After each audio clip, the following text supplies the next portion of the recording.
पीले दांत वाली बहू। रंजना कभी ब्रश नहीं करती थी। उसे कितनी बार उसके माँ बाप ने डांटा, लेकिन उसका कोई असर उस पर होता ही नहीं था, जिस कारण से उसके दांत पीले पीले हो जाते हैं।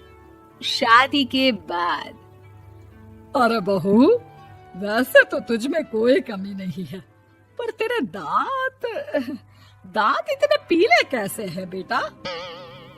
कैसे मतलब? कोई सर्जरी थोड़ी ना कराई है। वो तो क्या नाम, मैं ब्रश नहीं करती थी तो पीले हो गए। अब क्या करूं? आप कहें तो लाल करवा लूं या फिर काले? यार ये क्या है, क्यों माँ से लड़ रही हो? लड़ रही हूँ? अरे मैं लड़ रही हूँ या ये बोल रही है कि दांत पीले हैं, पीले। अरे तपस्या थोड़ी ना की है इन्हें पीले करने के लिए। बकायदा ब्रश नहीं किया है 20 साल तक, तब जाकर। छी, कैसी बात कर रही हो? ये उस वक्त तो पीले नहीं थे जब हम लोग तुम्हें देखने आए थे। अरे तब साफ करवा लिया होगा डेंटिस्ट के पास जाकर। अब देखो कैसे पीले पीले लग रहे हैं। रंजना सास की तरफ गुस्से से देखती है। फिर शुरू हो गई पीले पीले पीले। अरे पीले तो तब भी थे जब मेरे हाथ का रसगुल्ला उड़ा उड़ा कर खा रही थी और बोल रही थी, लड़की नहीं गुणों का खजाना दे रहे भाई साहब आप। खैर, अब वो लोग करते भी तो क्या करते, पीले दांत वाली बहू पल्ले पड़ी थी तो झेलना तो था ही। एक दिन कीर्तन में रंजना गाना गा रही थी। अरे कमला बहन, माँ का द्वार है, यहाँ तो सब शुद्ध होकर आते हैं, फिर अपनी बहू को ब्रश भी नहीं करवाती तुम। दूर से पीले पीले दांत भक्ति में बाधा उत्पन्न कर रहे हैं। अरे कोई 2 साल के बच्चे थोड़ी ना लेकर आई हूँ मैं बहू बनाकर। अच्छी खासी लड़की है, अरे कैसे करवाऊं ब्रश? ये तो उसे खुद करना चाहिए ना। अब माँ बाप तो इसके जैसे तैसे निपटा दिए, ये नहीं सोचा कि सास कैसे संभालेगी। सास बहू को लेकर घर आ जाती है, लेकिन सोच लेती है कि अब इसे लेकर कहीं नहीं जाएगी। अगले रोज बहू कहती है, अरे क्या हो गया, मंदिर नहीं जाना क्या? कीर्तन का वक्त हो रहा है। मेरी मधुर वाणी से कान्हा जी जागते हैं और सोते हैं। आप तो जानती है ना उनकी भक्ति में कितना मन लगता है मेरा। वो क्या है ना, तबीयत ठीक नहीं लग रही है मेरी, आराम करूंगी मैं। तबीयत ठीक नहीं लग रही? अभी तो मिथुन के गाने पर नाच रही थी आप, और अब बोल रही है कि तबीयत ठीक नहीं लग रही। अरे भक्ति में मन लगा लो सासू माँ, ऊपर जाना है, क्या मुंह दिखाओगी आप? हाँ? सास को बहू की बात पर गुस्सा आ जाता है। मैं क्या मुंह दिखाऊंगी, इसकी चिंता तो ना कर, समझी? अपने मुंह की चिंता कर, जो ये पीले पीले दांत लेकर हर जगह पहुंच जाती है। पता है लोग कितना मजाक बनाते हैं। ना जी ना, मैं नहीं जाना कहीं तेरे साथ। तो ये बात है।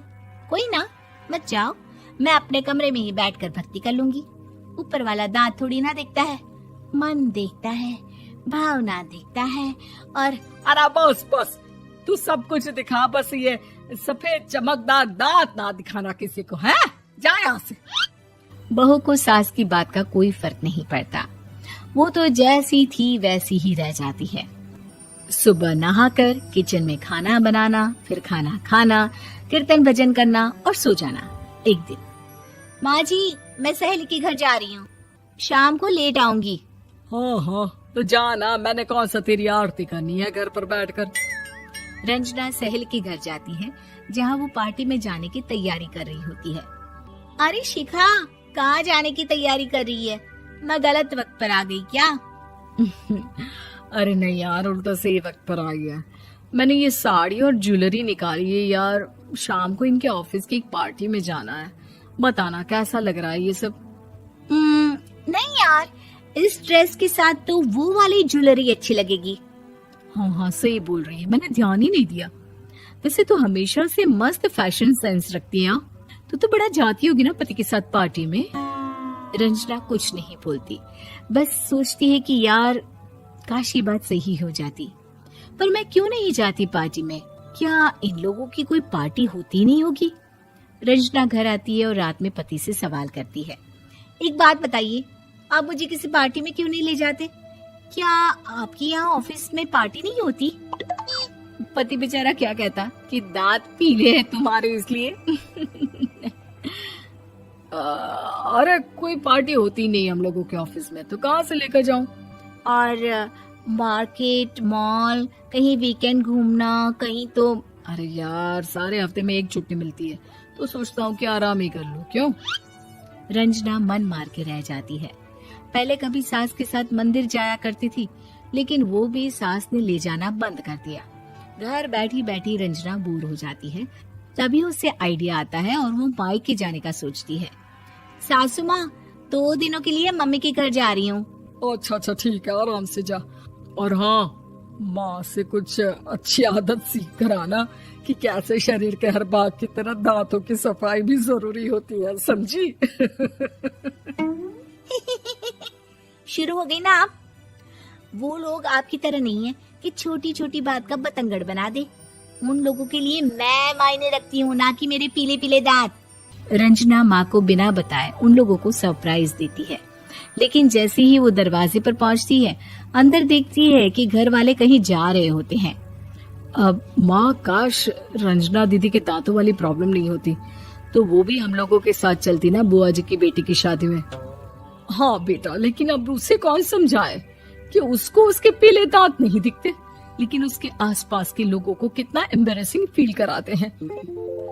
मुझे तो कितनी बार उसके स्कूल की टीचर ने शिकायत की कि उसके साथ कोई लड़की बैठना भी नहीं चाहती, और ना ही कॉलेज में कोई उससे बात करना चाहता था। लेकिन पता नहीं क्यों उसे ये बात समझ में ही नहीं आती। कोई कमी नहीं है उस लड़की में, बस यही कि दांत पीले हैं। वो तो भला हो जीजा जी और उनकी माँ का, जो दीदी को जैसी है वैसे ही रखा हुआ है। रंजना को अपने घर वालों की बात सुनकर बहुत दुख होता है। वो सोचती है कि वो क्या करे, लेकिन फिर वो सीधा डेंटिस्ट के पास जाती है, अपने दांत चमकाती है और कसम खाती है कि वो रोज ब्रश करेगी। अरे क्या हो गया?